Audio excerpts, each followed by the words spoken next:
I assume you mean squiggles. Although he is a little wiggly guy. He's just a little wiggly. Jesus. I get it. He's a little wiggly guy.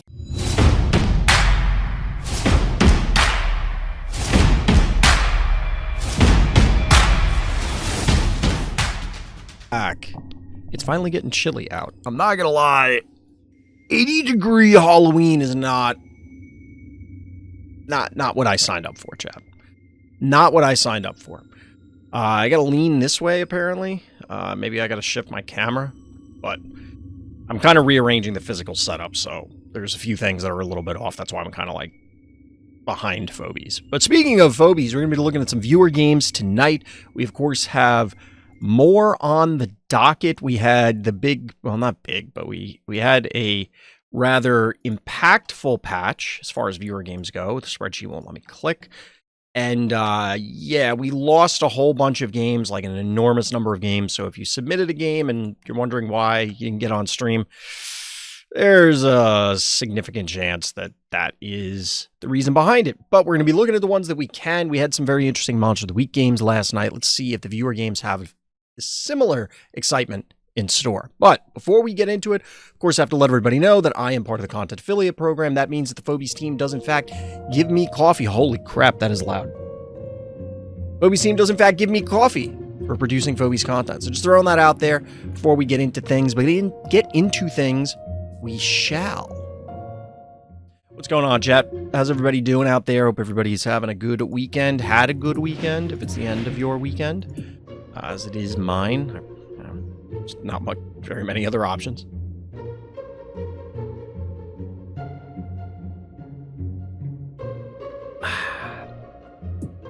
We got Painful Fate as our first contestant tonight. They did submit like 80 games in the last week. Let's see if this game is even here.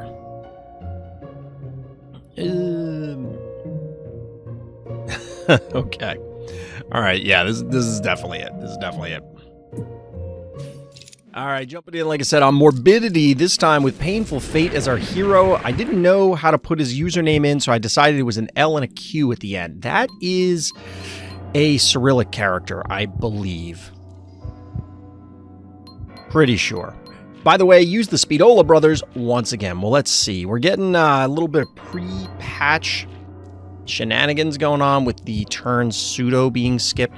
We did learn, obviously, that it will like self-correct once we hit the point where, hey, now we're back on the current patch, or we've reached the current patch. Getting a ping in Discord.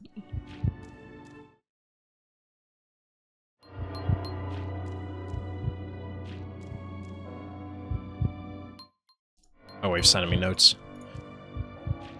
Isn't that adorable, chat? My wife's sending me notes while I'm streaming. Sometimes she can hear me while she's upstairs. I don't think she can. What the hell is happening? I would comment more on this game, and I have mentioned that I want to focus more on, like, all right, now we're cooking. Now we're cooking. All right, we can look at the board state now. Halfway through the game. We do have the Speedola combo. We got a diseased murder wing. We got an erratic coming out. Presumably, I mean, once you see one Speedola, you gotta assume both are showing up, right? Not all panic points have been claimed. We still have one in the bottom right. Kivos, we do have a sheep on both sides, which is odd. Like, the sheep, especially for bad guy, makes little to no sense. There's a temptress and a primate. There's some interesting things going on. A little rope-a-dope action here. The sheep is not long for this world, nor is that... That's interesting, going for the pole like that, but it does make sense. And then the Speedola, blue Speedola specifically, should be able to clean up this murder wing. Should be able to clean up this murder wing. Wait, did they use all their... Why didn't that happen? Hold on. Oh, no, because the Speedola came out this turn. Never mind. Okay. Never mind. I got messed up because of the patch and all that stuff, so... We're good now. We're good. We got a 3-3 panic point set up. Murder Wing is running away for its life, but its days are absolutely numbered. The counter spider coming out, taking advantage of the conveyor tiles, getting erratic, and the spider into a more aggressive position. With the Speedola combo out here, I'd like to see a healer. You can definitely clean this up, reclaim this panic point. Well, you can't because of the spider. And I think our hero is appropriately recognizing that. Just staying a touch out of spider range, out of erratic range, because that, of course, is going to happen. You could get a yoink here and dive onto the spider, but that's just going to... As bad guy, I mean, you're just going to be dead. But we got to see if bad guy's willing to expose their erratic end or spider, mostly the erratic. Nope. I don't think there's enough damage represented here to really threaten the erratic. Maybe there is. Oh, we're going for the Hevo, fair enough. Do you have enough damage for that? Apparently we do. This is going to be a weird set of trades. It's going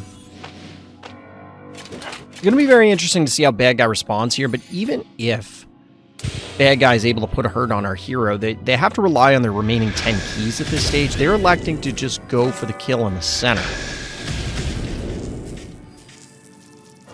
I mean, I don't hate it, but... And Jar to finish off the spider. This is just not a strong enough retaliation. I was wondering if maybe they would move the spider to the south, like move the Gin Sting out, move the spider to the south, pull the red Speedola, and then light up the red Speedola with the erratic, but I don't know if they would have had enough damage to kill it. But if they did, that would at least have the major portion of our hero's offense.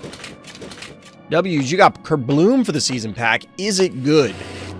I would put probably Boom, Kaboom, Kerbloom in that order, but I think Kerbloom has uses. Notably, it's the only one in the family that gets a pushback. Hold up.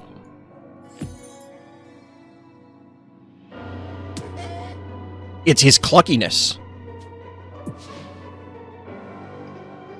This guy shows up and goes, "Cluck you." That is, in fact, Cluck Norris, and I'm not going to lie, of all the phobies that were going to happen tonight, that is not one of the ones I expected. We've had a lot of people talking about this. Didn't I just have this on a thumbnail? Was it from Painful Fate before? Who was the other person that used Cluck Norris? Dude, this guy is gross. This is disgusting. He's basting himself. Wow. Our hero not looking like they're in great shape. The Speedola's, despite the 3 movement, pretty far out of position. Dude, are you really going to let Cluck Norris power up and connect? Excuse me. I don't know why I put Cluck there. I guess for reasons. I mean, dude, Cluck Norris sucks. Jesus Christ. Cluck Norris sucks. Popping the spider. Squashing the bug.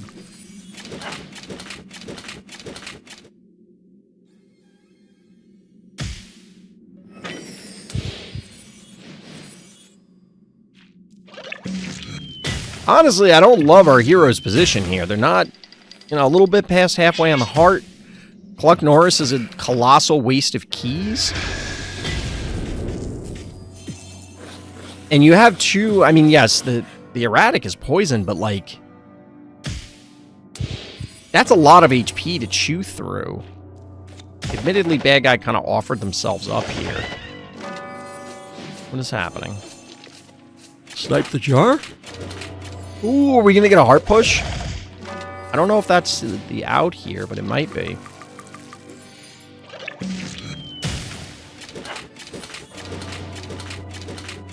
Yep, yield heart push. I don't think bad guy can stop this because they don't have enough phobies. I was kind of, and maybe this is where bad guy was focusing also, I was kind of zeroed in on the idea of just fighting, just phobie fights.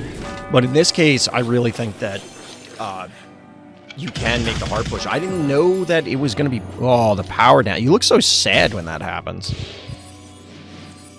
That's a lot of panic points. 1, 2, 3, 4, 5 to 2.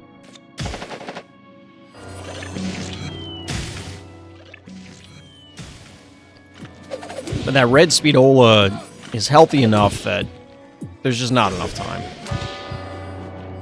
Cluck goes down to poison. Jars are going to eat it as well, but Goon is not one-shotting this Speedola this turn. Or next turn, for that matter. Because there is no next turn. GG.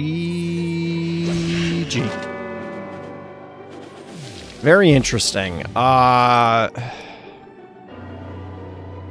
Given that we missed, like, the first half of the game, it was kind of weird. I definitely think our hero handicapped themselves. Like, they didn't need to risk things with Cluck there. That seems like it was unnecessary.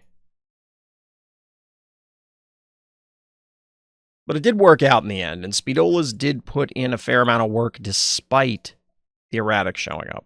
So there is that.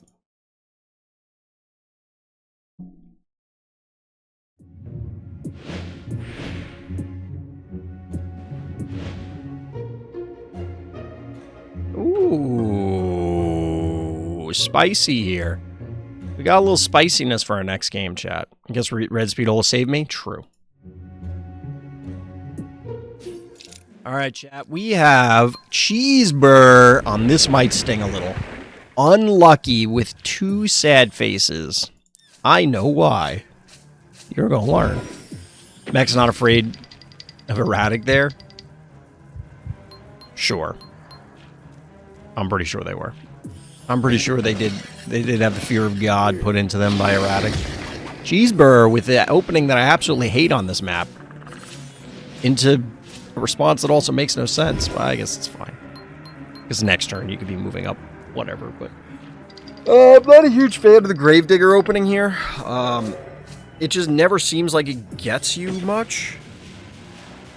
That being said, bad guy is doing the thing that the Gravedigger opening kind of supports, which is going with a ground one mover. Are there any flying one movers? We have flying 3 movers. We certainly have flying 2 movers. Are there any flying 1 movers? I don't know. I asked chat and everybody if there was a 3-cost electric, and everyone, well, nobody was roasting me, but people were like, how'd you forget about Thunder Rocks? It's like, 'cause Thunder Rock sucks. Speaking of things that suck, we got a Leshy.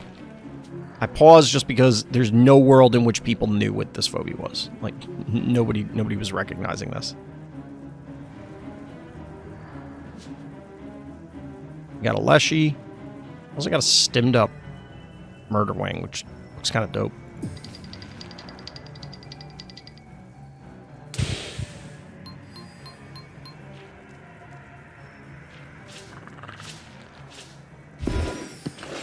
I know Leshy, or I presume Leshy is supposed to be following the myth of Leshy Green. But it looks like the swamp monster from Avatar: The Last Airbender. You know, in the swamp benders?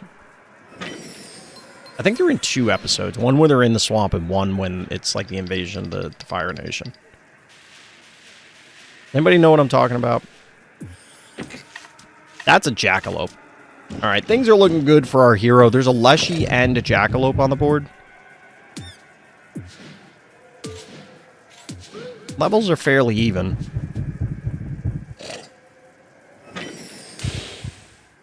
Most people would say there was an enormous amount of keys just burned here for no value. By bad guy.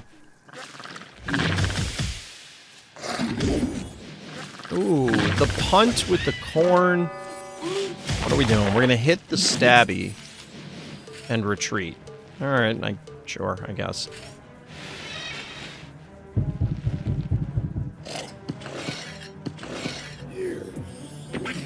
Except for Tooth Fairy? What? I don't know what that's in response to. I legitimately don't know what you're responding to. Is this a dead Tooth Fairy? Oh, we're just doing the same thing. I talked a little bit about this yesterday, but I have heard from multiple people, and this has been going on for a while, the whole shove. Ooh, we get the group hug. I didn't know it came with that sound effect. Oh, the tooth fairy's under level. Yeah, but not dramatically so. Right? Isn't it only like... I mean, it's 3 levels, so like... 3 or 4 levels, that's not terrible. I mean, it's getting to there. 3 is where it's really a problem. Collector. Dude, it looks so weird. It's so weird. I do love collectors showing up more, though. But the point I was trying to make was that, and this wasn't a great play by our hero, given that positioning. I think they just straight up missed that. But I've had a bunch of people complain once again, not that they haven't before, about the whole shove shark poke plan. I wonder if it's one of those things that has to exist. Ooh. Check out that collector hit, dude. Get wrecked. Followed up by Sabian. Dude, that collector hit was sick. I still really want to do, like, a Phobies play of the week. But people, like, I used to do clips. Like, people would tell me, like, hey, go look at this turn. Nobody's really done that in a while. Yeah, here's the problem. The taxman is going to get it. He's going to get cooked here. Getting cooked. If he lived through that, that would have been sick. But I don't think there was any way that it was going to live.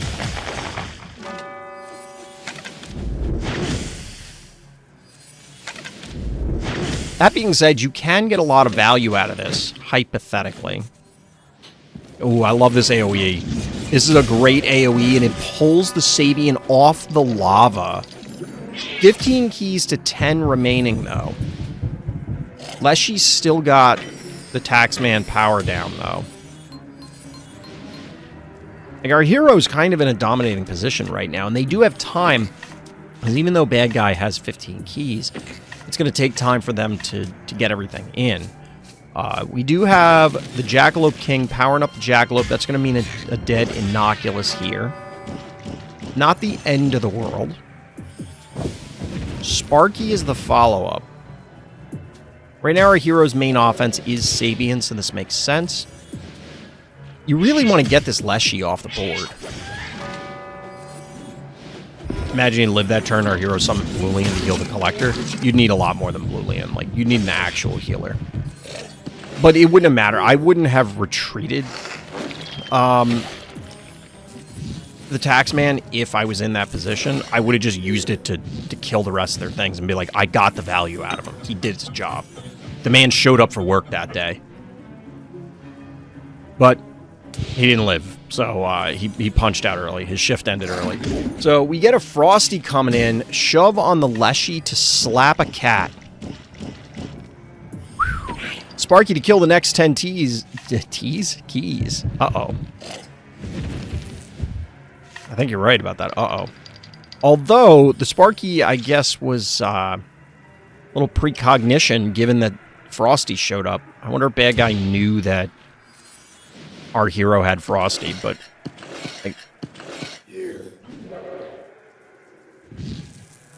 wait. No!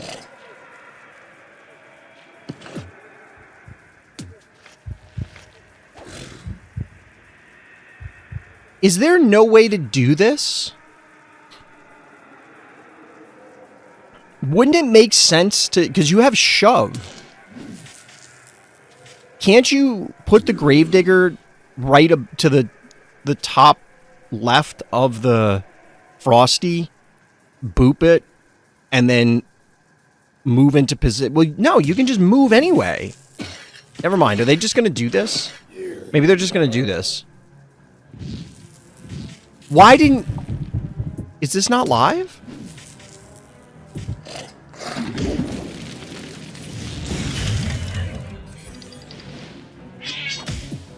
I'm confused now. Alright, hold on. At first, I thought that you could... like, you had to boop the Frosty, but I'm pretty sure they could have just moved. Like, this Frosty can reach the lava tile. You don't need to use the boop. I looked at it wrong at first. Apparently, our hero did too. I don't know if that's going to come back to bite him in the ass, but, like... You don't have to boop. The animation, because of that, is so weird. But it's funny. So we get a freeze on the 2 major Phobies.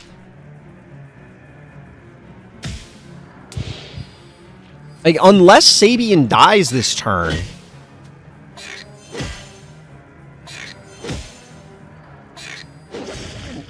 Gravedigger goes down.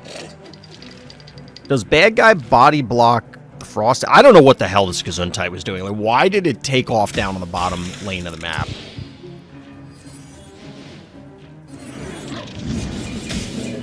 Sabian putting in work.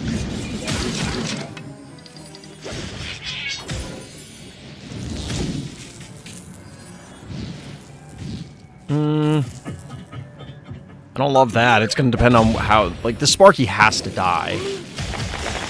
Alright, so Sparky down. Leshy's still beat up. We're going to have some popcorn soon.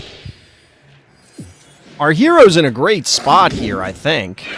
Sabian's toast. Gesundheit kills the cat. Maybe our hero's not in a great spot. Didn't know Sabian would do this much. Sabian's tanky and does represent a decent amount of damage, so... Wait, what? Can you not kill the, Oh, I don't know if I like that. Oh, okay. We had another action. Sometimes the Shove Shark interactions just mess up my mental count. But we have a panic point advantage as our hero. Bad guy has to advance into us. Their main phobie, Leshy, is like 40% health. I would say part of their team is a one-mover, but they do have a Shove Shark, so it kind of doesn't matter.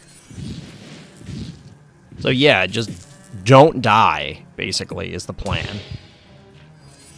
You wait until you get another decent freeze up. So this is a problem, because this guy will be able to claim this, and there's nothing you can do about it, because you can't get 2 Phobies there in time. I almost would have liked to have seen maybe Shove Shark kind of threaten taking the top.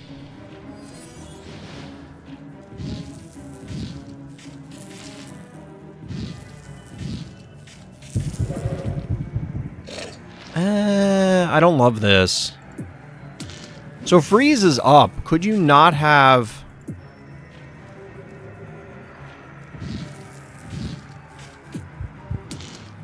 Why not freeze the Leshy again?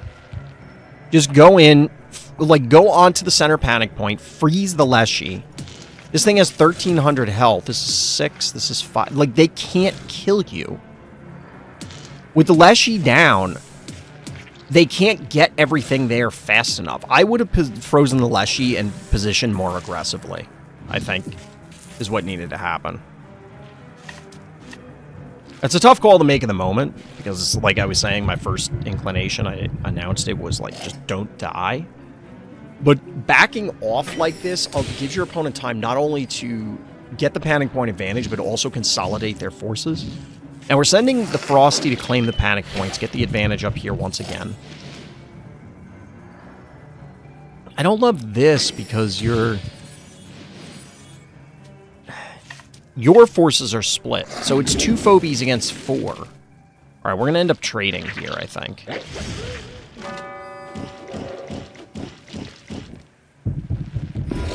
This is kind of big.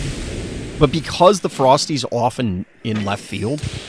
You can't collapse on this stuff, so, like, you kill the Gesundheit, and then your Shove Shark's gonna die, and then it's Shove Shark and Jackalope King versus Frosty, but the Jackalope King is actually difficult to remove because of the Resurrect.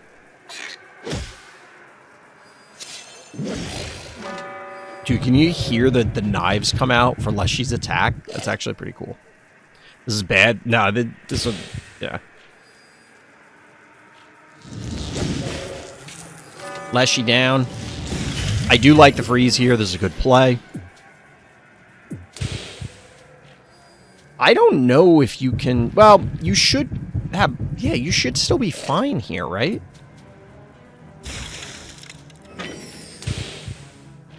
Because you should be able to kill this. Then it's one-on-one.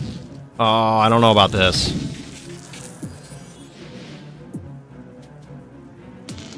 No, you needed to kill this thing. You needed to kill this thing. Because once you freeze the... I guess the worry is with that big of a panic point advantage that they could kill you by then. I don't know. I think I would have killed this thing. Because it dies while it's frozen.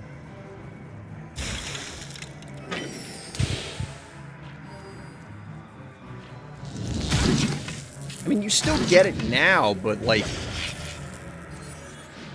If you had killed it last turn...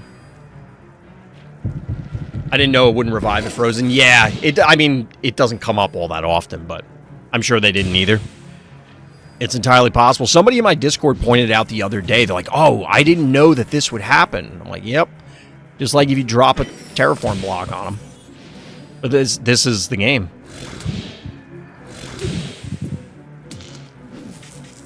Wait. Stop. Pause. Go back! God damn it! Okay, freeze was not up. I was going to say, why didn't we freeze this guy? But, yep. Yikes. I think there were a few turns there that slightly more optimal decisions would have gotten you there, Cheeseburger. But I didn't want to spoil it at the beginning of the game. I did see, obviously, that Cheeseburger was going to lose. Very tight game, very cool. Shout out to Cheeseburger for submitting a loss because it's tough to own up to those. Well done.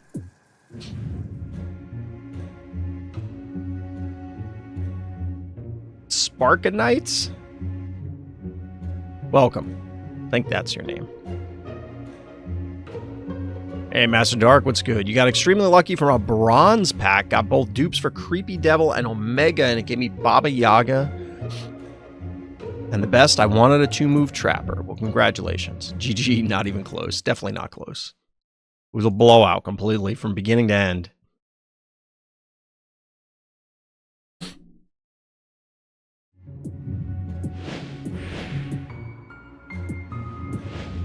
A blowout from beginning to end. All right, chat.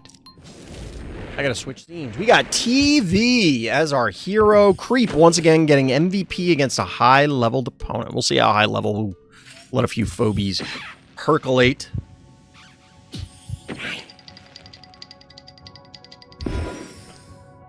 I think Numbskull might be one of the more unsettling phobies, right? I mean, I know it's supposed to be a head crab, but, like, the wiggling tendrils, I guess. It's unsettling. It's gross. One might even say disgusting.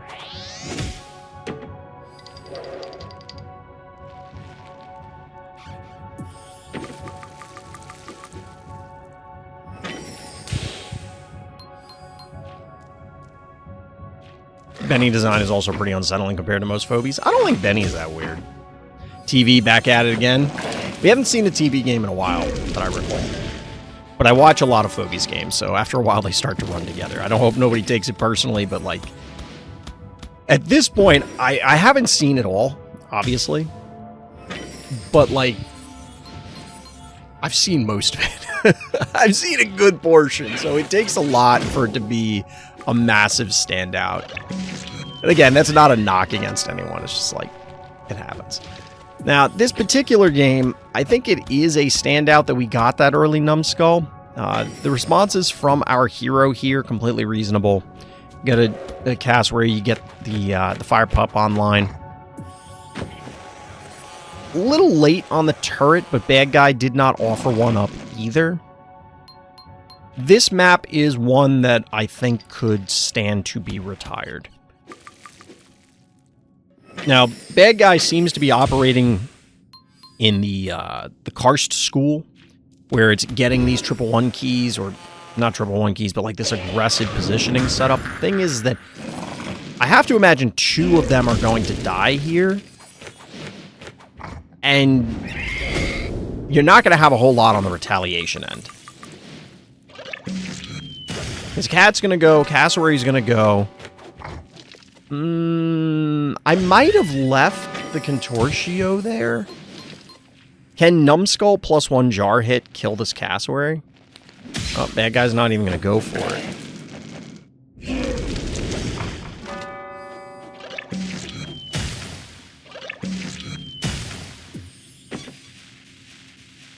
Three keys for 1, usually take those trades, plus bad guy is very much exposed. Like, they're going to lose their jar here at minimum.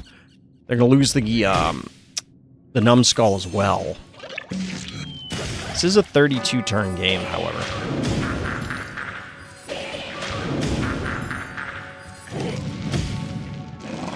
Dude, how... This thing... Alright, now I gotta know. Level 20. Whoa!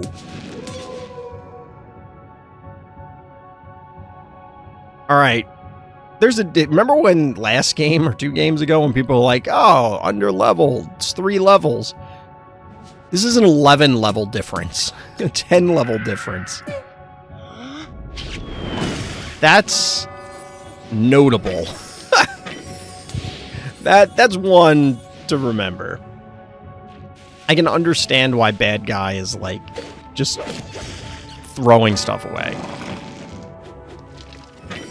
I've talked about it on many occasions that, like, it's very easy to be like, and because I haven't hung out that much in the main Discord or anything recently, it's very easy for people to fall into the trap of thinking, oh, well, somebody wailed, they're a bad player. That's not necessarily true. And there's a lot of reasons for that. But one of the major ones is, if you wail like this, you don't have to put in a lot of effort, and it's often in your best interest. Like, if your goal is to get to the top of the ladder or get the most points for the season or whatever your goal is, it's probably easiest just to play quick games regardless of the outcome, which is one of my major issues with ladder systems in general, is that they encourage quantity, not quality of games. And a lot of people have finally come around to that idea that that is true. And that, I wouldn't be surprised if that's what's happening here. We don't know that Kitten Lord... Like, you can't say Kitten Lord is a bad player even if they've made bad plays this game, because they are probably so over-level compared to most people that they can just fling their stuff into the meat grinder and then just come out on top anyway. So it's like, why bother putting in the effort? It's about efficiency at the end of the day.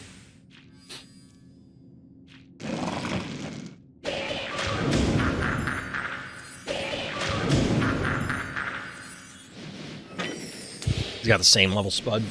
You recognize it from the damage numbers. Little Regatorade action, taking down the bow. Panic point advantage hero. Bad guy's gonna lose this stat. Might have to go after the alligator. Ooh, that's actually really rough. 3 Phobies to 3, but as mentioned, there are a lot larger numbers on bad guy's side. 6 keys remaining for our hero, however.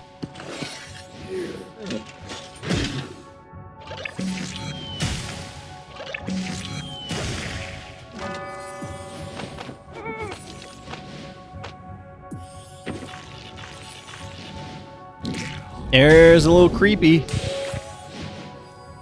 Creep coming out, spitting on the alligator there.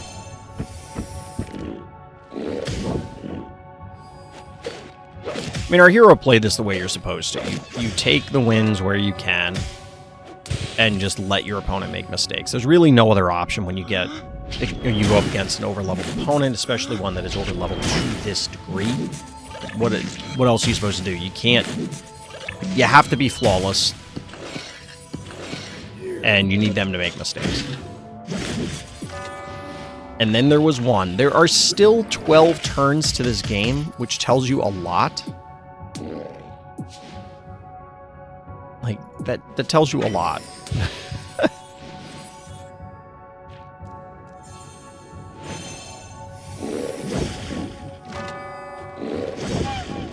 Double kill. I'm not gonna lie, I think if bad guy just ran away and just completely, like, let Regatorade heal them up almost completely, they might end up winning this game. Because right now, this is at 416 health. It's gaining 652 a turn. Never mind, don't need to heal.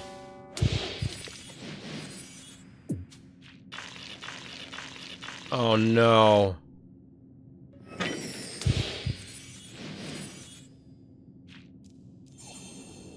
What is bad guy's action here? Claiming panic points, fair. I thought they were just going to go for the heart for a second, but I don't think the map is on their side, given it's a triple panic point advantage. Even with the stim.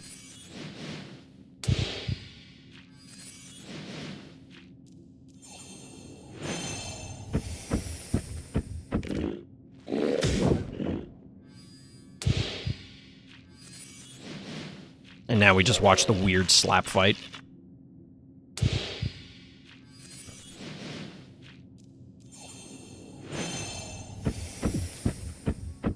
Bad guy's going to try and hunt our hero down, but they can go back, get a triple panic point advantage, and we play this bizarre game of Ring Around the Rosie.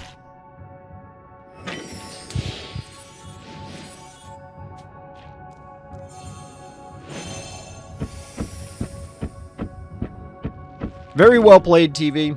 Did exactly what you needed to in this one.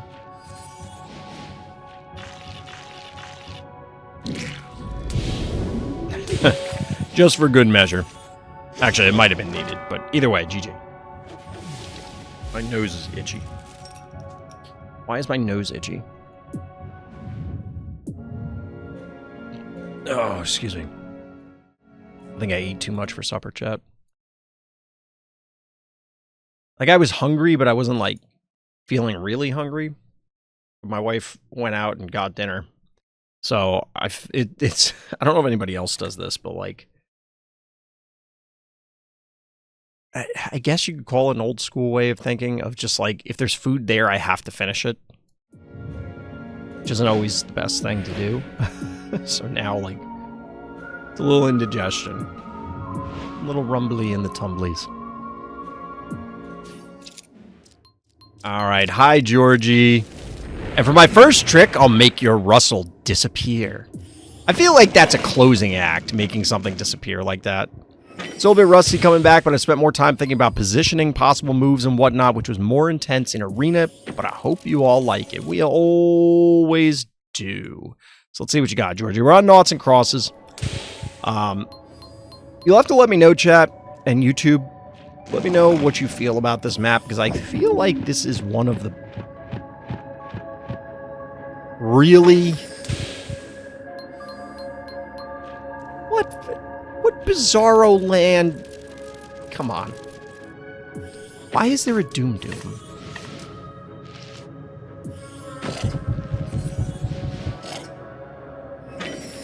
Why is there a Doom Doom? What I was going to say, chat, is let me know what your thoughts about this map are.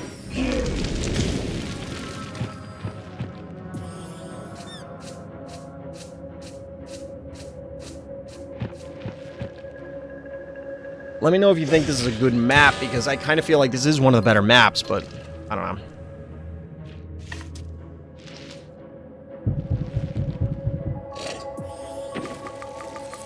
I don't think this is a troll game. I mean, Georgie did mention in the notes that they're just kind of coming back to the game. And I have some comments about coming back to the game that we'll talk about after the game so we can focus here. And this is not aimed at Georgie, it's just general thoughts. But we'll see. So we get a little Russell action coming out. This is a relatively early Russell into a team. There is a spa, but, like, getting back to this spa is a challenge.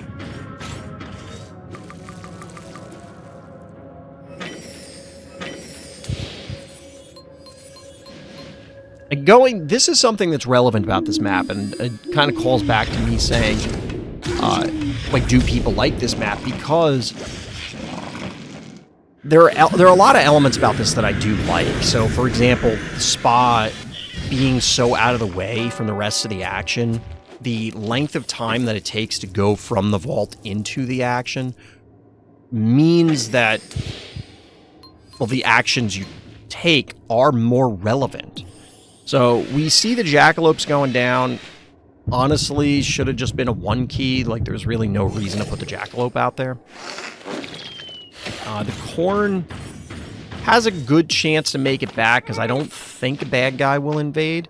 There's a chance that they just yoink it, but I think they're going to go for the sheep or innocuous instead. Because if they yoink... Yeah, they... So I'm pretty sure if bad guy pulls with the spider right now... This feels like the worst of all options. If bad guy had pulled the innocuous... They could have put the murder wing onto the obstacle, meatballed it, and then hit it with a jar, and I'm pretty sure it dies. That's probably a better pick-off than the corn. Then, you could have also, instead of getting the innocuous, you probably could have pulled the sheep and likely killed that also.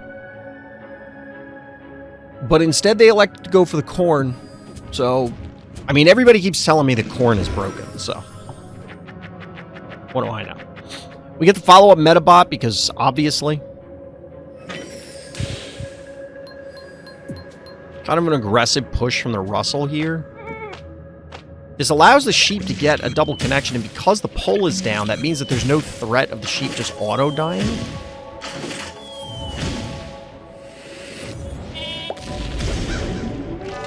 Fartsplosion. I don't love the early Finnegan either out of High Georgie. I'm not sure why that happened, nor do I understand this mob. Georgie, what are you doing? Georgie, baby, what is you doing? What is you doing?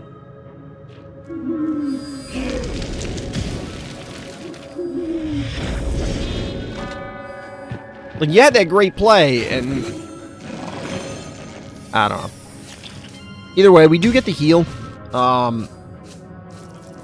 Cures the sheep poison, for what that's worth. Spider retreating.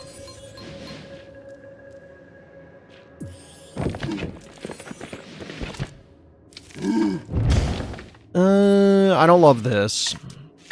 I mean, this is fine. So, what I think you should have done here was you advance, you boop the Doom Doom with the Finnegan, and then you might be able to kill the Doom Doom. Because it'll be in range of the Innocuous, plus the Jackalope, plus the Jar, plus the Hevo. Just don't kill it with the Hevo ends up in the Abyss. But either way, we get a bad sheep. The name amuses me every time.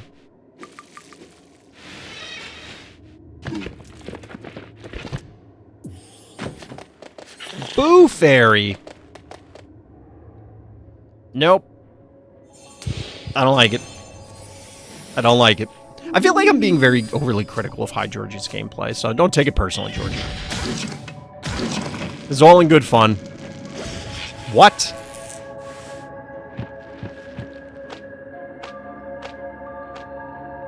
Why do they... Sure.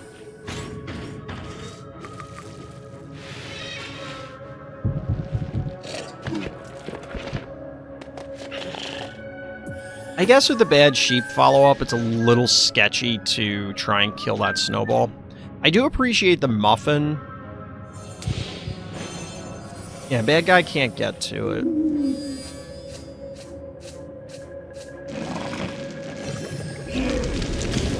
I mean, they can do this, but the muffin's gonna live.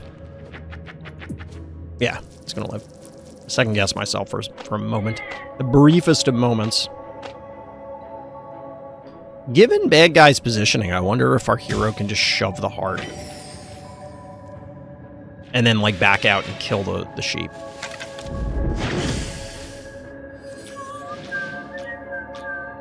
This is such an odd collection of phobies, the ones that are on the board. I really want to see a heebie-jeebies special on our hero's own side of their board, to lock out the stuff, like, so they have to rotate all the way around or something. That's not going to happen because the sheep could come back up towards the abyss tile, but this is a double poison, and our hero's kind of locked out from their own spa. Boo Fairy could just debuff the bad sheep. Is that really what you want to be doing?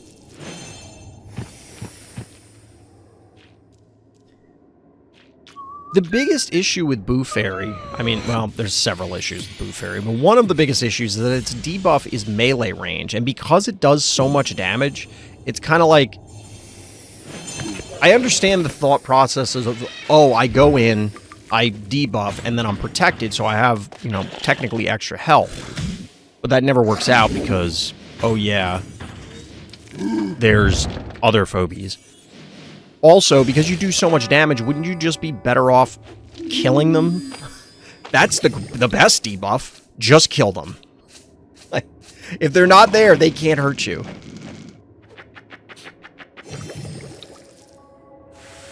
You heard it here first. The Art of War by RT Chomp. The best debuff is just kill them. 1, 2, 3, 4, 5, 6, 7 to 5. Like, our hero's not in a great spot. Both literally and figuratively. Admittedly, bad guy, because this is an even panic point map, somebody has to do something. But bad guy has more buttons to push, more relevant buttons anyway. Namely the sheep. And because our hero's locked out from their healing spot, not panic points, it's going to be difficult. Got the boop. I don't know if that boop does anything.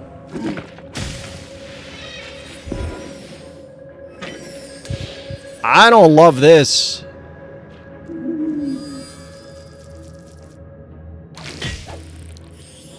Dude, what is happening?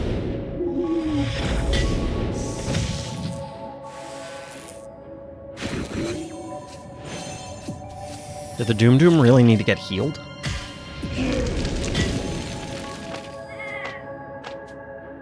Our hero is getting cooked here.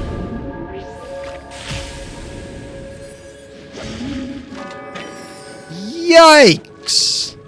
That is not the turn you want. Dude, what? What is happening? We haven't seen one of these games in a while. This is absolutely unhinged. This is the unhinged game of the week.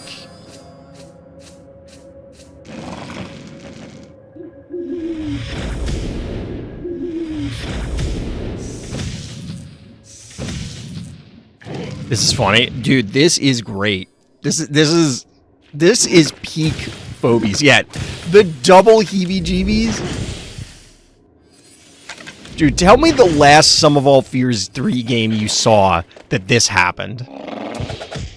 I challenge you. Show me the last Sum of All Fears 3 game you saw where you were able to lock your opponent out with double crush more obstacles in order to be able to heart push them.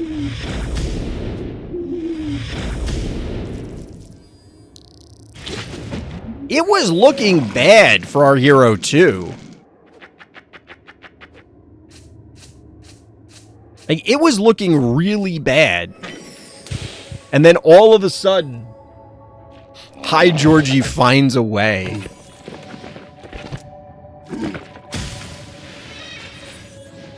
In order to confuse your opponent, you must confuse yourself. We'll add that to the RT Chomp Art of War book. We'll quote Lerat. GG. GG, Georgie. The unhinged game of the week. Yeah, if I was giving out those awards, I should make... You know what I should do? I should make a button. Like, make an animation for the unhinged game of the week. And so that, like, it pops up when we decide what the game is. There's no way there's a more unhinged game this week. There's just no way. It's not possible. So you got lowered to 2760 because you had 24 expired games. You got a good reminder of how bad Doomsday players actually are. One literally let his Speedola get frozen. The second Speedola got debuffed by Dial. I mean, we've seen stuff like that happen, but I imagine the scenario which allowed that to happen. Like, they marched their guy up to your freeze phobia or something.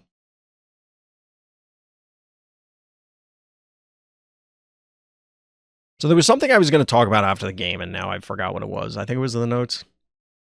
Oh, yeah, coming back to the game. So there's a number of people who've said that they are, like, in the notes for viewer games, that they said, oh, well, I've come back to the game. And I think it's something that people forget.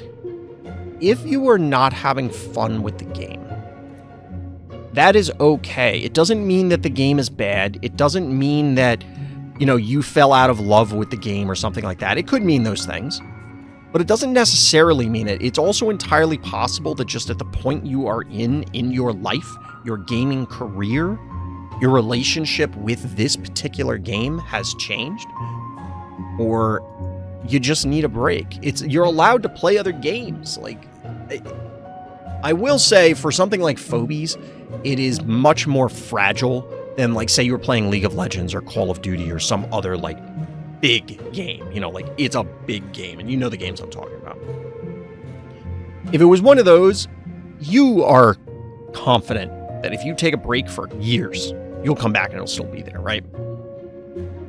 There's a non-zero chance, and I'm not saying Phobies is dying, but, like, if you took a break for 3 years, there's a non-zero chance Phobies is gone, right? I think we all recognize that. I think we be honest with ourselves. And it's okay, though, to take a break and just be like, you know what, I need to play other stuff and then come back. Because I think there is a level of just being in a rut. And, like, even if you love the game, you love playing it, sometimes you'll just get stuck. And that's okay. And I think it's all right to then make a decision to try other stuff. It's fine. I've talked about it before. Usually I bring up the quote of from World of Warcraft, and this was at its height, where they said, look, if you don't like the state the game is in, that's okay. Stop playing.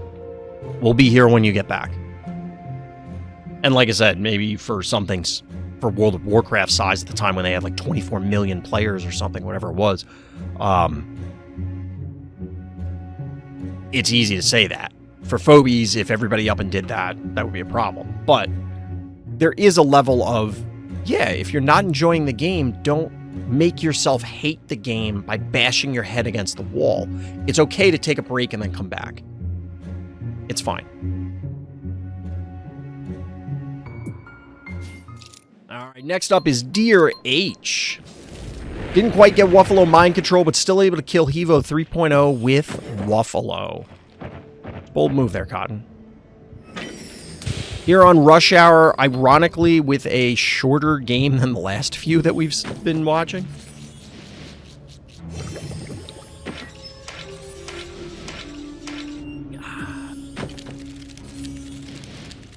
Little Rusty opener, a thing that a scant few months ago would have been... Actually, how long ago was the Rusty... Was the Rusty buff with the anniversary update? Was that when we got it? I was going to say just a few months ago, but, like, might have been a long time ago now. Like, there's probably a good portion of players in the game who never saw Rusty before it got the buff. I don't know.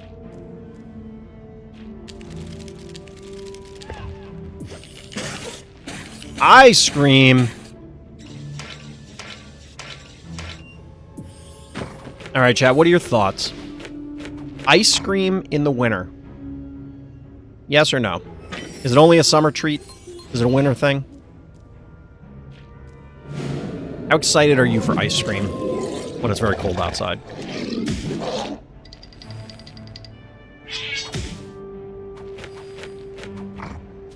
Boomer staying alive. Shove Shark.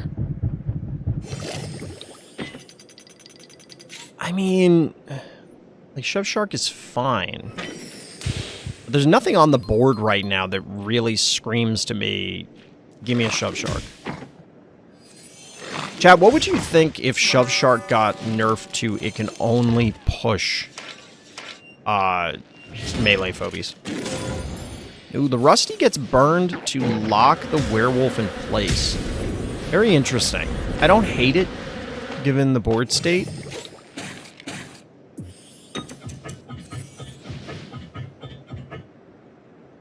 Is Boomer still vulnerable to a free jar kill? I wouldn't be surprised if bad guy did that.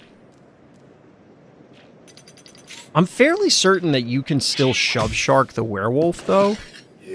So, like, they could have Shove Sharked the werewolf into position to slap the Gin Sting.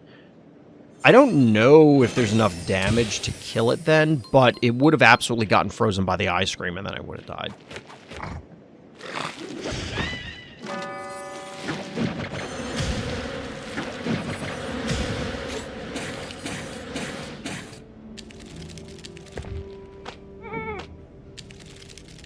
Alright, Boomer finally makes it to its vacation spa. Counter Shove Shark.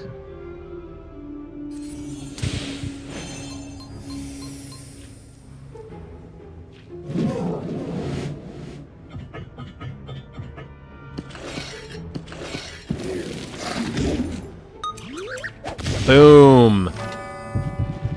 That's what we were setting up for, chat. The whole time, it was all a boom setup, apparently. Puff. Fair enough. I think that's reasonable.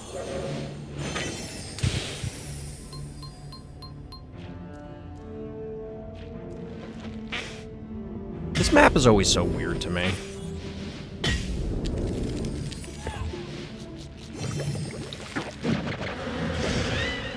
Slayer going down. I imagine Boomer will replace it. Does this kill the werewolf?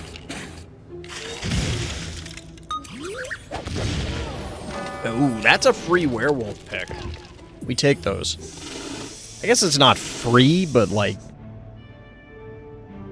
I'll take that. I'll take it. You get a Phantom follow-up. I didn't... Did I know that dearh had Phantom?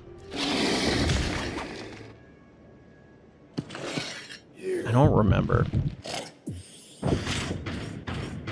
I do still love, like, Heartbreaker and Phantom. I love the art for it. Where, like, you get like, it actually evokes the idea that it's half ethereal. Or it's, like, only half in existence sort of thing. Because, like, you look at where the tail is, where it touches the ground, and, like, parts of its arms and its back. It just looks really cool. Alright, so we get the freeze onto Puff. The Evo is on the board. Here comes Wuffalo.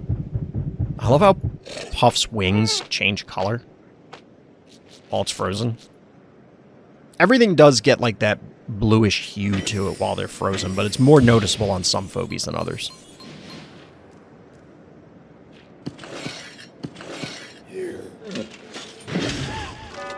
Down goes Boomer. Wait, what? Going after the sheep?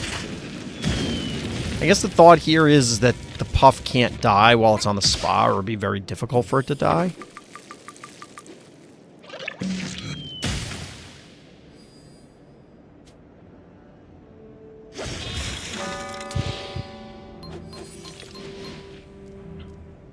Fair enough. Alright, the Wuffalo connection.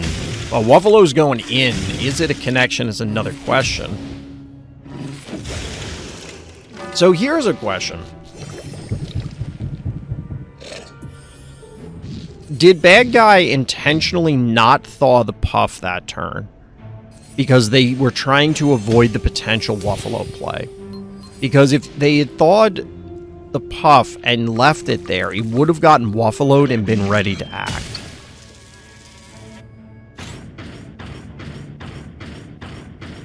Either way, 5 keys to 5 keys. Our hero with Wuffalo in position for now. Yeah, bad guy's, of course, going to back off. There is a counter Firkin, but, like, Wuffalo's fairly tanky. Like, he's just going to walk up and bite the shit out of you.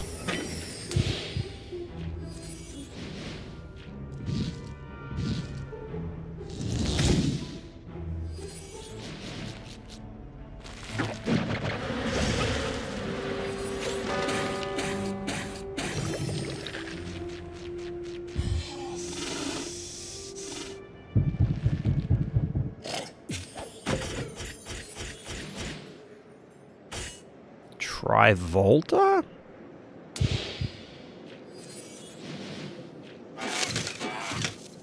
I still can't tell if, like, that's supposed to be brain or hair on top. I'm assuming it's supposed to be brain, but, like, is it brain or is it hair? I don't know. Either way, we got 2 electricals and multiple phobies that are going to be well within range of Hevo right now. And Hevo is the team. Like, there's nothing else available for bad guy if Hevo goes down. Well, maybe not nothing, but not a lot. Bees. 1,000 damage. Boop. Chomp. He throws brains at you. Down goes Hevo, but dude, Waffalo doing its best Jaws impression. It's hair, in your opinion? It's something in the world of that, I guess. It's on the same planet, we'll say.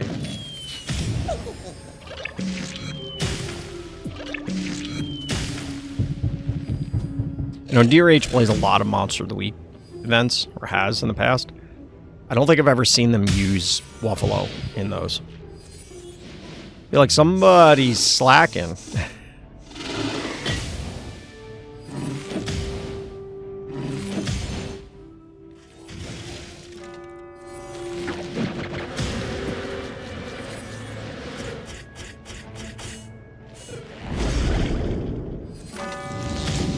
The attack from Trivolta's sound effect reminds me of Samus Aran in Metroid dropping bombs. Does anybody else hear that? Am I crazy with that one? That one really sounds like it. Bad guy going out under their own terms, I guess.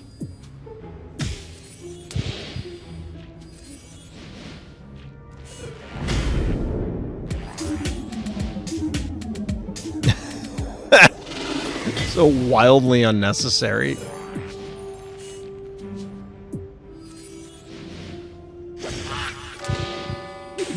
That's a pretty cool animation, though. That's a pretty cool animation, GG. GG. Alright, hold on one second, chat. Alright, chat, we're back. I just want to refill my water real quick. I need to hydrate up. Did not do a good job of that today. I did take a nap, though. It's like a pseudo nap. You ever lay down to take a nap and, like, you never fully fall asleep? Because, like, I was watching football, and then I just kind of closed my eyes. But I was in a sleep state, but I could hear everything that was going on the TV. I was on my computer, but... You know what I mean? Like, it was just one of those weird things where it was not, like, actually asleep. Not fully, anyway. This is a quick one. In a quick game, we've got Lance48 on Withering Heights, who I believe is new to this, so welcome if that is the case. This is actually my first time submitting gameplay. Welcome. Nothing too crazy, it's just me doing a Heart Rush featuring your 2 favorite phobies. Nobody's asked that question in a while. What's your favorite phobie? It's usually when somebody new to the stream comes, because that's like your first thing, is figuring out, oh, I just got this game. What's my favorite phobie? Everybody wants to figure that out. But either way, it's Withering Heights. Our heroes in the blue shoes, of course, but they are player 2.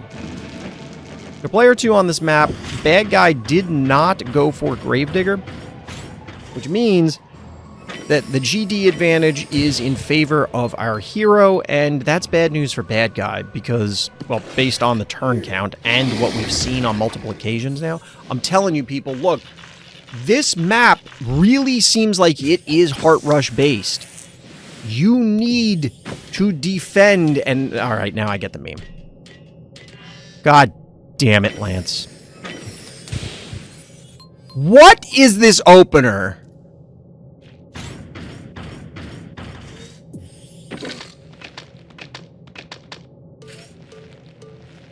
Why? Why? There he is. What's good, Lance? All you needed was a boom as the like your very first phobie. And like that would have hit all the checkboxes.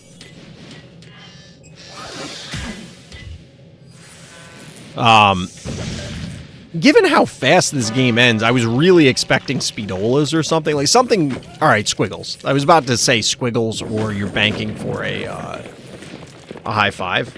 Just because of how fast this game ends. But like... Alright, so bad guy is in a position to defend because of the... You know, clearly the superior starters in terms of Temptress and Happy. It gives bad guy a chance to defend because there just isn't as much pressure. Octonaughty. But yeah, seriously, I do wonder about this map because everybody, not everybody, but we have a few people in my Discord telling me this is a bad map and they'd rather it not be in Monster of the Week pools, but it's the same, like, 2 people that are saying it. It isn't everyone. And I often, like, we observed a game yesterday where it was with the people who were complaining that this is a bad map, but they both ignored each other. Like, they made no effort to interact with each other. So it's like, yes, if you play the Moai plan, or what's, Chorophobia. My Wiggles almost got killed? I assume you mean Squiggles. Although he is a little wiggly guy. He's just a little wiggly. Jesus. I can't. He's a little wiggly guy.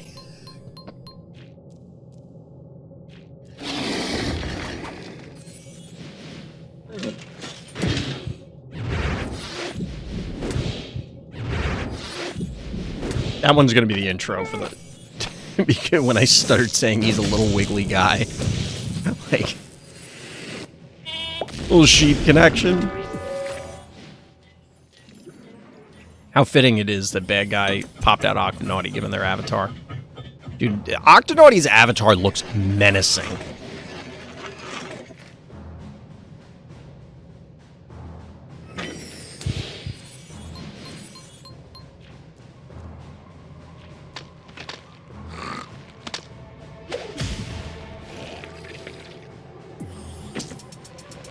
Dr. Dermick, for reasons unbeknownst to nearly all of mankind. But this game is over.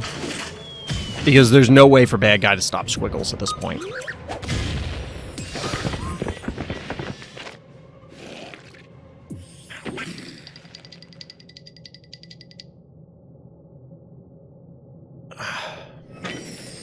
Sorry, Chad, I just got a rather sharp pain in my kidney, which it's that time of year for me to get my annual kidney stones. It's seeming to become annual. Drink your water, kids. Don't get kidney stones.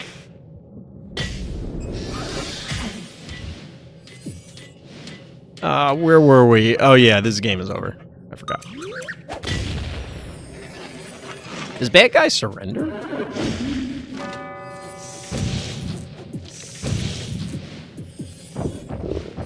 High five! Yeah, so my comment earlier is basically boiling down to this. I want to see people actually try and defend, because, for example, Chorophobia was very much like this, where it felt like, hey, you just march a turret across the top, and we're off to the races. But according to Carson and a number of other people, that isn't true. That map actually has some solid defenses, both to the turret push, and then it becomes a more interesting map. And I'm wondering if this is the same way. In this particular case, Lance was able to just get there with Squiggles, but bad guy just honestly just put up a piss poor defense. That defense was bad. So I think the jury's still out. GG. I'm open to the map. Like, if it turns out the map is actually bad. If it turns out the map is actually bad, that's fine. We have lots of bad maps. It's okay. another one for the pile, but I want to put it through this and every other map. Like, I want people to really try. I don't want to just write it off after 3 games and go, yep, this is a bad map. No, let's try and figure it out. While we're figuring that out, let's head back to Rush Hour. We have Noobsim, the best army comp I've ever built with my current collection. All right, chat. Make your guesses. What do you think is part of this composition? What phobies are in this composition?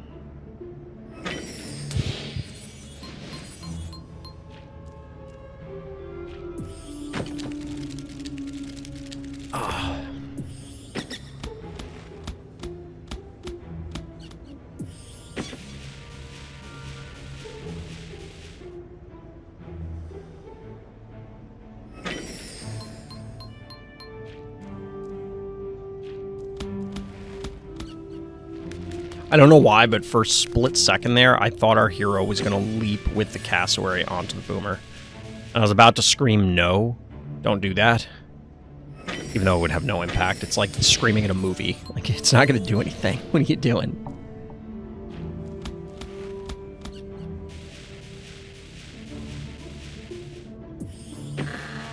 Hexy. You got the Hexy Stabby tag team.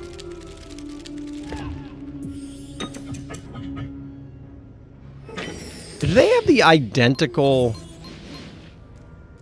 Yeah, I think they have the identical pins. Just like there are no pin heads on the ones for Hexy. They're just like spikes.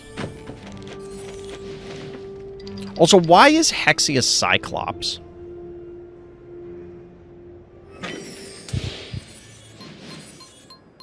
And why does Hexy have 2 fingers? Like, so you can see threads on Stabby, right?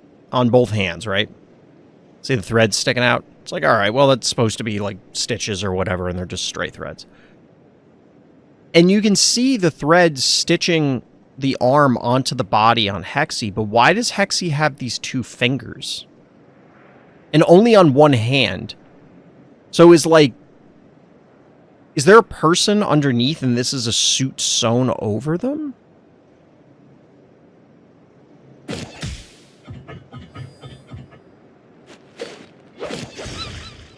Like, do they have fingers and then there's a mitten sewn onto the, like, the sleeve is one big mitten or something? I don't know what's happening.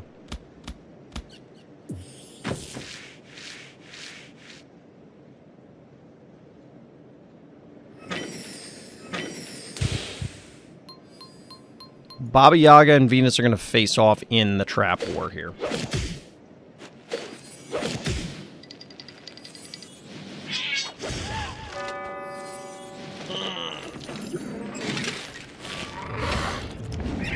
I like the trap placement here. There's a non-zero chance that bad guy tries to put a trap there this turn. It's unlikely, but it's not impossible. But I like this positioning because if bad guy doesn't put one there this turn, they're probably never going to expect a trap is there. I think they're fully expecting a trap on the panic point. Or in front of the cassowary. Getting an oopsie baby coming out.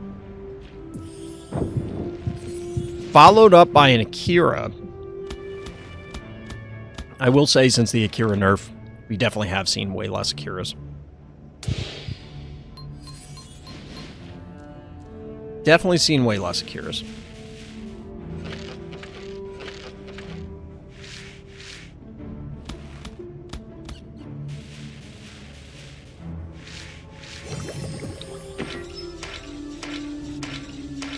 I don't know about Rusty. Why is Rusty happening here?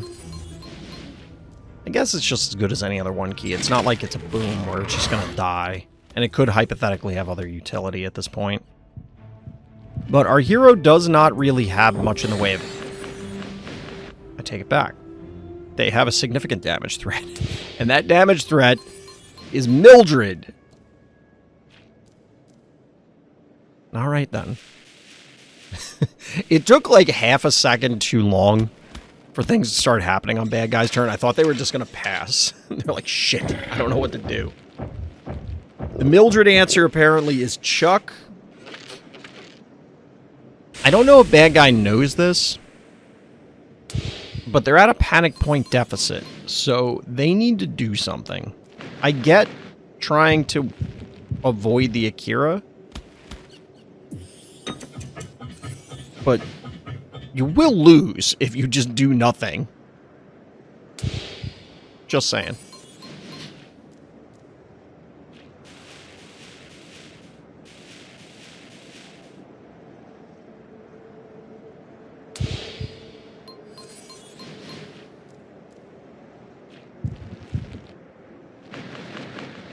And now the Akira... I have to sympathize with people. I've said it before. I haven't played a game of Phobies in a long time. I'm just enjoying watching it and talking about it. But I do understand the strategies. I can't say that I would be able to implement them myself in-game at this point in time. Certainly not at the highest levels. But I'm telling you right now, you can't... 1, 2, 3, 4, 5, 6... You have 7 Phobies. You can't even put something on the board. But it is now 2 turns too late for you to do anything. You can't advance into this. You can't fight this now. Our hero is set up, and they're only getting more set up because they're going to keep stacking traps. Like, is there a trap here that's going to get the Akira? Probably, but it doesn't matter because look at this turn.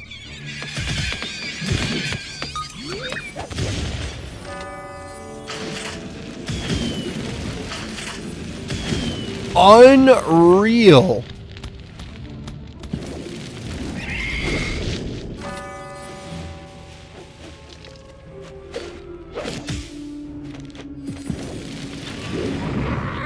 Like, that's just catastrophic. Like, alright, a couple traps landed, but, if bad guy kills one thing this turn besides cassowary, I'll be impressed.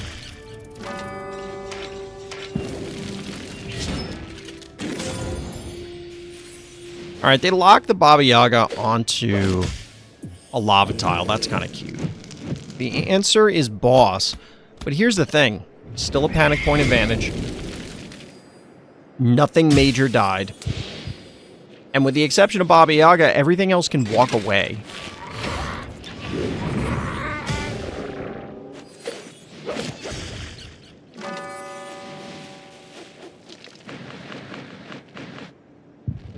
What are you going to do? Oopsie baby the Mildred? I don't think that's going to work out for you, pal. They'll probably oopsie baby the Hevo here. But if the boss goes in and the oopsie baby, that means Mildred is going to feast once again. I just... Oh no.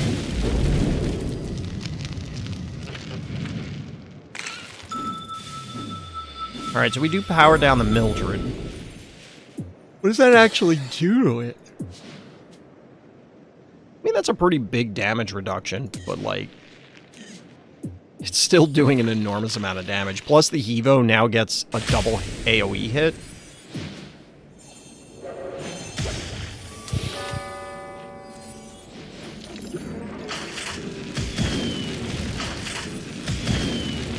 Oof.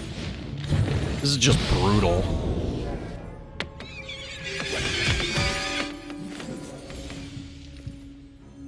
Not quite enough damage to take down the boss. It'll live, namely because of the spa. But this is just... When I said before that I wanted to look at games more critically, this one is just... Bad guy's response to the Akira and then the Mildred was just not correct. You need to do something in the window between when it hits the board and it can actually activate. You need to push up, you need something, and it's really dangerous. This is a play pattern, the one from noobsim, that I think could also be problematic long-term. So, we don't typically see this today. And I don't know if it was... It was always possible. But we often did not see it as, like, the main Akira gameplay loop. But just, traps inherently slow down the game, right? Because your opponent doesn't want to walk into the traps. And then you stack an Akira on it, and it's like, okay, now there's a ton of traps. You probably backed off because you weren't interacting with the traps. So now I get to lay more traps, and eventually I'll set up an enormous Akira play. I don't know. I don't know if that's really at the top of the list of gameplay loops that we'd be concerned with, but, you know.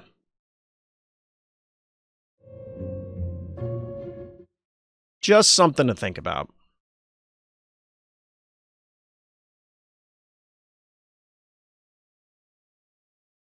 Alright, just got a few more for this evening, chat. Let's see what this one is.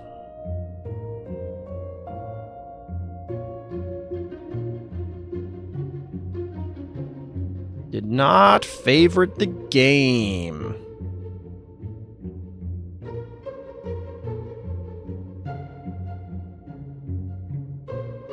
That's because it's not their game. Somebody submitted on their behalf. Now, here's the problem. The date is not lining up. Is this it?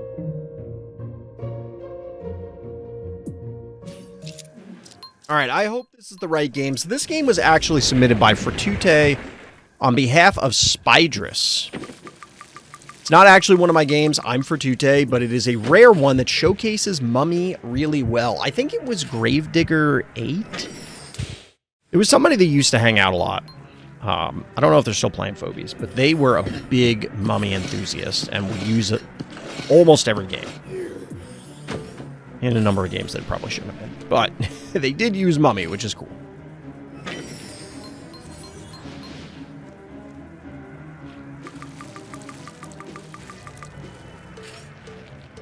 So we're getting fairly typical opener out of our blue player. Get that early Gravedigger. A fairly atypical opener out of our orange player. Early Jar into Daisy. I didn't see what the stress levels were for this game.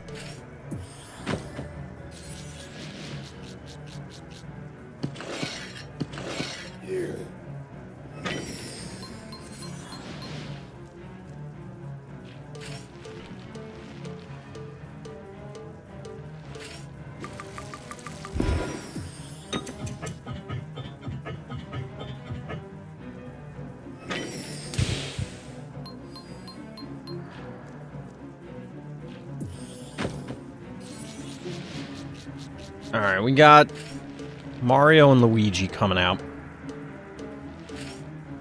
I kind of get why that cowbell did not cap the panic point, because the jar is in position to threaten it, which kind of explains the early jar, so you can get it onto that panic point, shoo your opponent's one key away, but I don't know if that's worth it.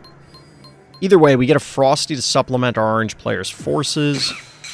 The response is Gonzo. Alright.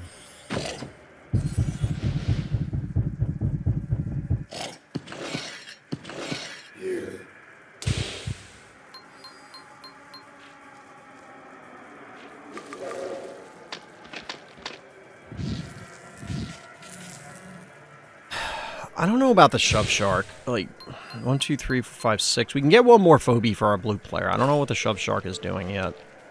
Alright, Cowbell does have a window now. If you shove it here, then I could have gone here. Could you have one-shot the... Somebody just stepped on his toes. Alright, so you could have... Wait, 685. Dude.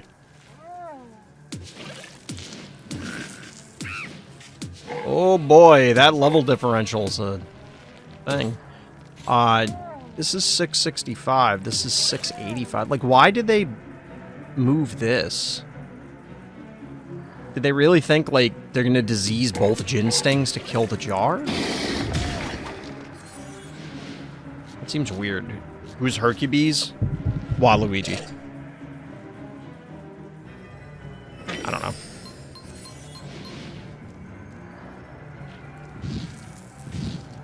He's Bullet Bill. Got a freeze going.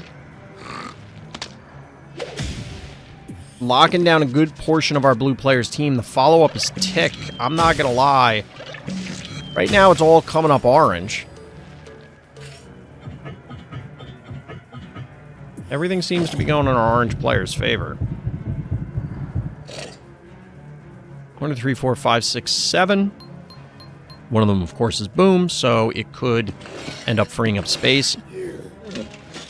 15 keys to 20. 10 available for each player, but this doesn't... Alright. Droney's fine. Let you take down the Daisy, but not enough going on here to really do much more than that.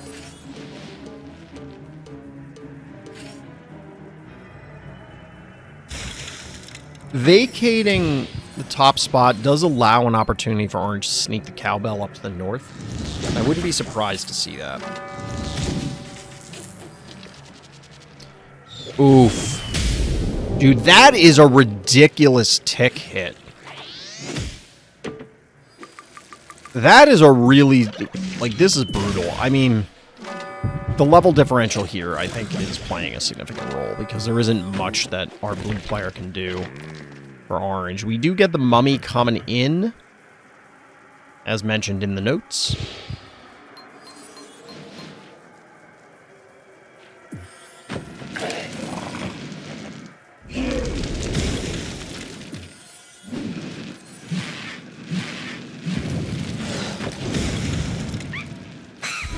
Alright, juicing up Jin Sting. Do get a big bees hit here, taking out some of the back line. Sniping the Shove Shark. Gonna eliminate Tick. Get the Shove. Ooh, this is a strong retaliation play from our blue player. But does it matter? 7 keys to 7 remaining. A fairly substantial, if temporal, board position advantage.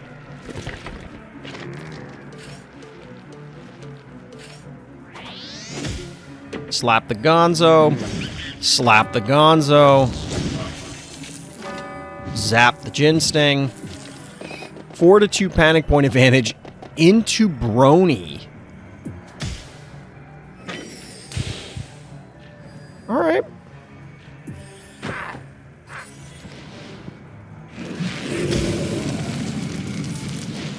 Get the bomb. Cooking the mummies. Down goes one mini-me.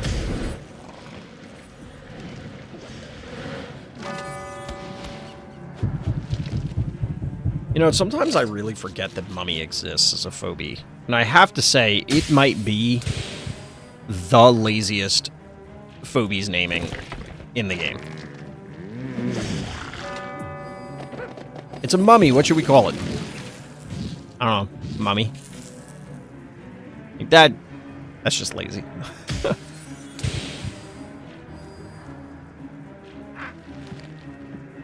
Is there not just another bomb? Oh, we don't have... The bomb is not up. I was going to say, you fly the puff. Shove, cook. That might not be good enough.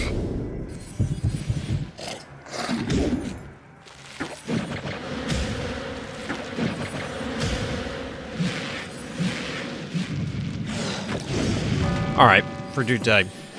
I am extremely underwhelmed by this mummy play. I don't... Like... Didn't do anything. It got... I mean, it got 2 kills, but, like... Could have been anything. Mini-Me did take down Puff, though. Wait, what? You know... This actually isn't bad, given that they have a panic point advantage. This is going to die to disease.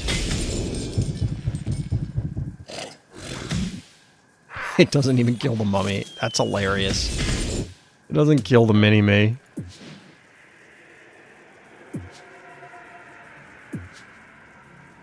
That's pretty funny.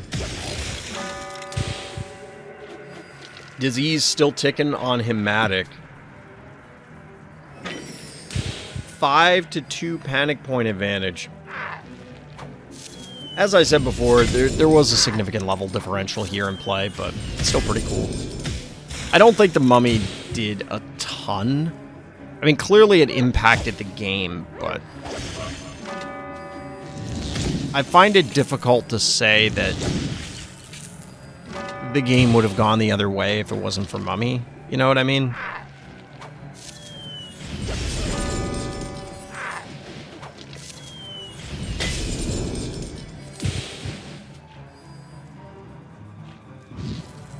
I was about to say, I think you just run away at this point.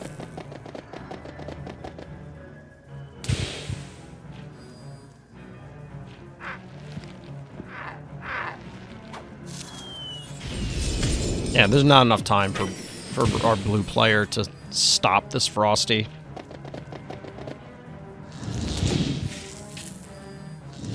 And GG, just like that. Well played. Definitely an interesting game, I will say that. I don't know if I would give that much credit to Mummy, but one of the better showcases of it.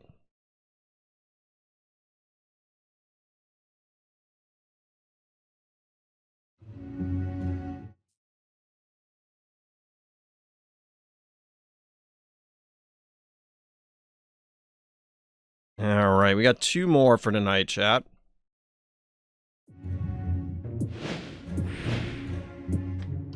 We got 2 more.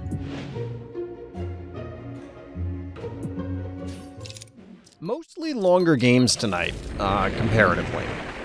Hall of Mirrors is our host this time for Jeremy Gravedigger, my beloved. Game for Karstguide. A Gravedigger game?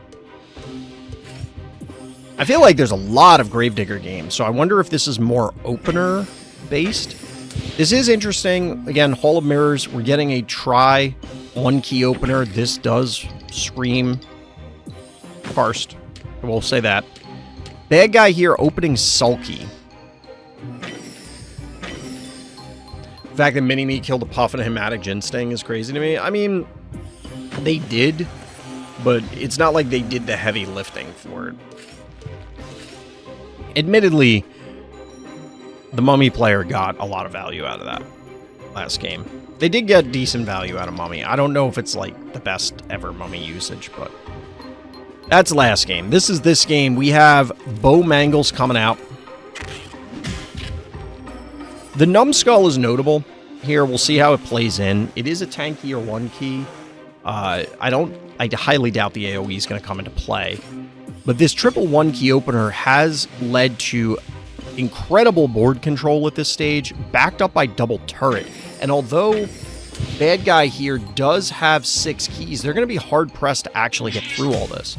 I don't hate the Sulky response, because in this particular position, like, hypothetically, the Sulky should feast, right? Because you're able to just kill off all these 1-keys. But as you can see, they were forced into killing one off already. Like, they couldn't just let it lay there and then kill it later. So we've gotten 1 Sulky kill. We'll see where this goes from here.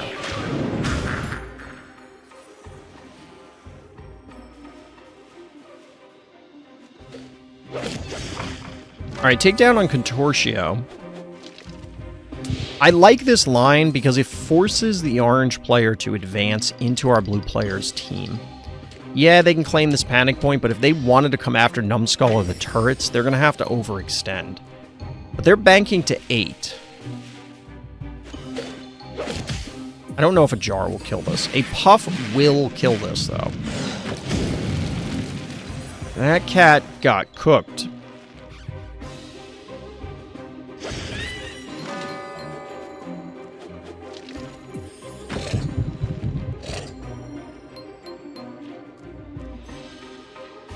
Shove Shark hiding in the back. I don't... What's happening? Did we look at the right game? This is a very delayed Gravedigger. I think they could have killed Sulky there. Possibly. Sorry, I was looking away to check, because, like... gotta make sure we looked at the right game. Because if this is a Gravedigger game, this is a very delayed Gravedigger. Alright, so Sulky has grown twice. Almost 800 damage. And a tick.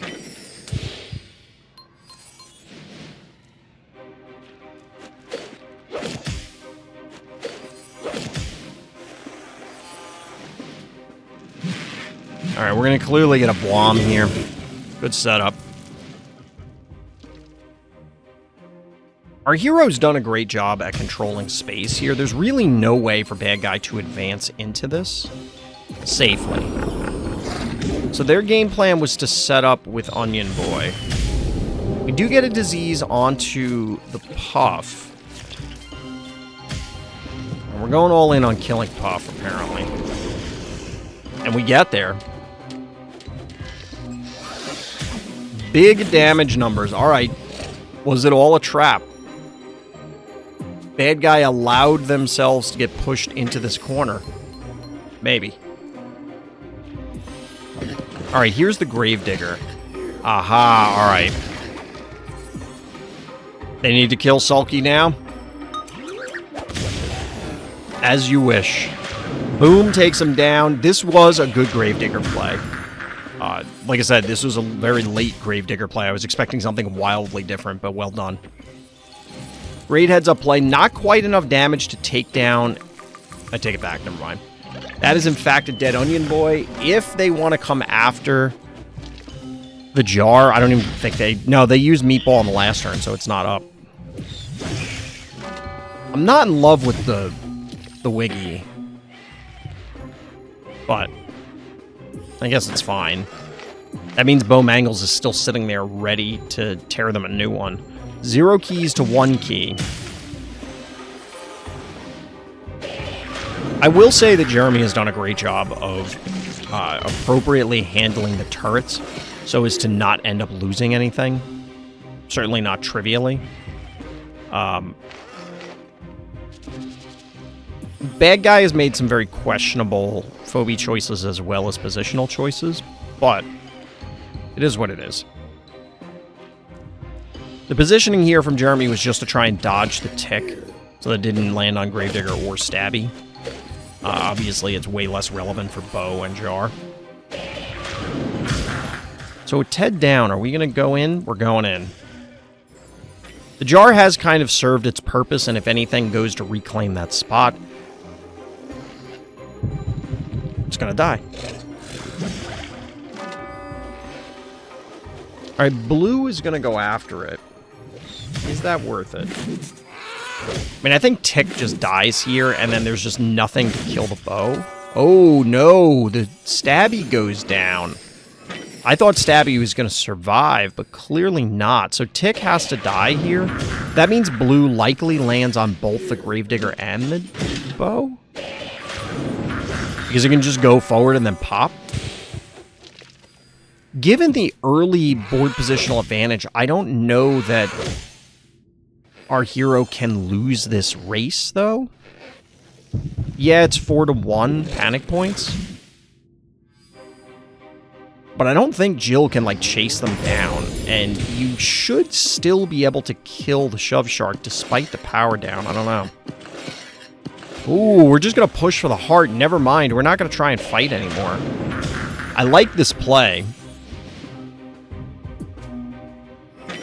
So the Blue powered them down 530 damage? Dude, what level is that Blue? Wow. We did not check this, but our hero is fairly under-leveled by comparison.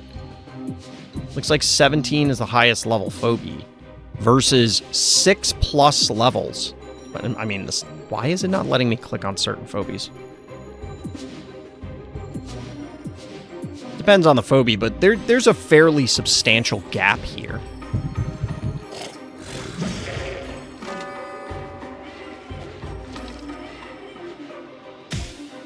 This is one of the dangers of having Vault Snipes of various kinds. The heebie-jeebies special! But in the weirdest way possible! This is actually kind of scary. It's going to be a 4-1 panic, or 4-0 panic point advantage. Our hero was up, but like, I guess they did the math and they're going to win this.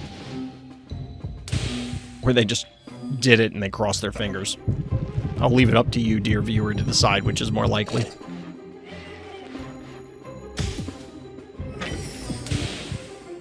$940 damage a turn. But Gravedigger came to work today.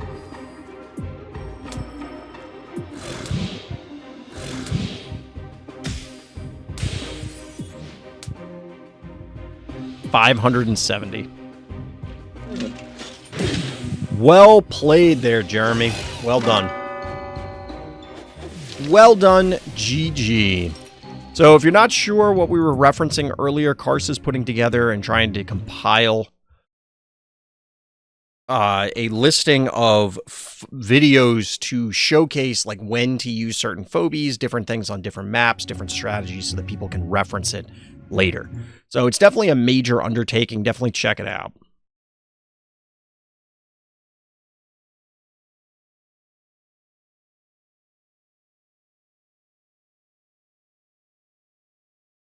All right, chat. Last game for this evening. Let's see what we got. In a war of attrition, Billy always wins. Killerfrost is our hero on the big house. A much shorter game given how, like, when someone says war of attrition, I kind of expect the game to be like 40+ turns, but this is only a 19-turn game. We'll see what happens.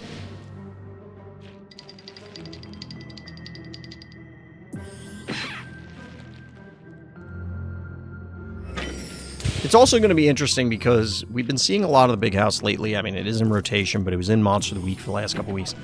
And there's Billy. Level 8 Billy, huh?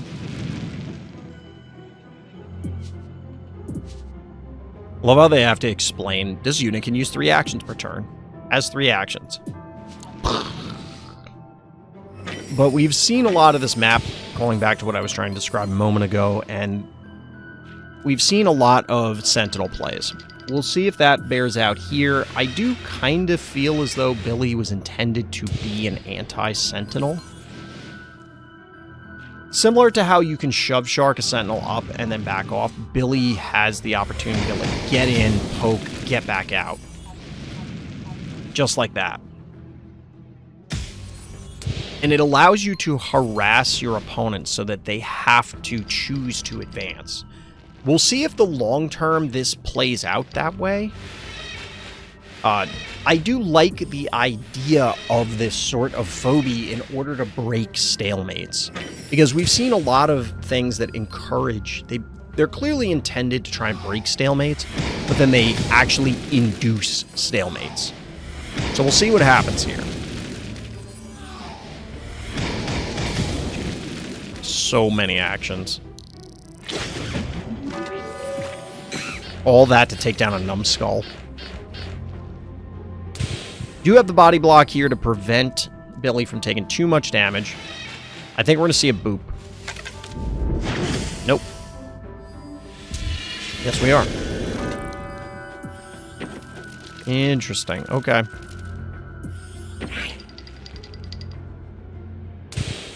I wonder if it would have been better for Bad Guy to maybe, like...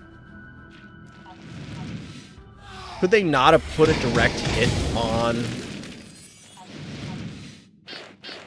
the Henrietta, then... Nah, you probably don't have enough damage. Henrietta's kind of tanky.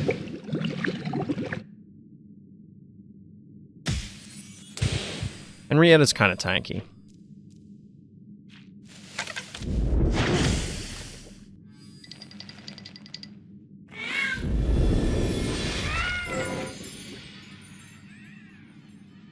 Alright, the Bad Omen, power down onto Quagmire, that makes sense.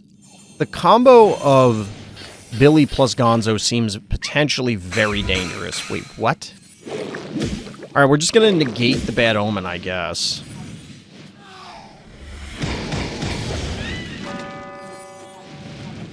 I do like that Billy's animation also has 3 attacks in each attack. Kind of like, I'm sure that was intentional, but I wonder if there's any chance it was by mistake. Not by mistake, but like they weren't thinking about tying the 3 to the 3. I'm sure they were, but... This isn't dead, is it? That's a lot of effort to not kill that quest. To bring it to half health? Come on. That's a lot of effort. Boom, boom, boom.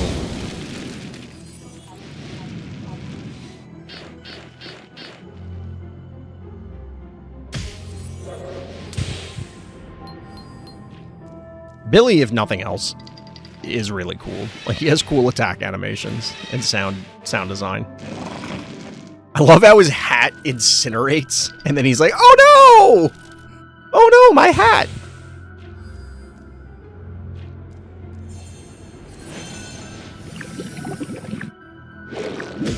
This has been a 1-0 panic point advantage for a very long portion of this game, and I just get the impression that bad guy here has no clue how to break this. Admittedly, I don't either. This is like literally the second time I've seen Billy in the game. So I don't know what the answer is, but whatever they're doing, this is not the answer. Boop.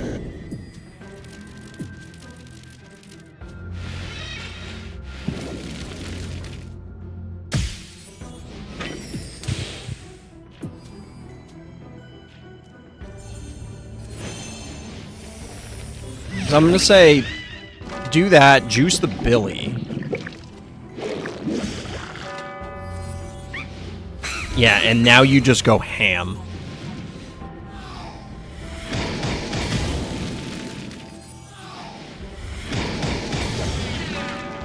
I might have split the damage, but I don't know if it matters. Rambo, in order to claim the panic point. Clinico, the final phobie. Bad guy does have the option for 7 more keys worth of reinforcements, but that's the ball game, and I can't blame them. That was a pretty good showcase of Billy. Kind of earned that MVP. Karst, if you watch this one, I don't know if you're looking for Billy games, but like that looked pretty good and does kind of fit the description of what I think Billy's intended to do. We'll see if it's healthy long term. But GG.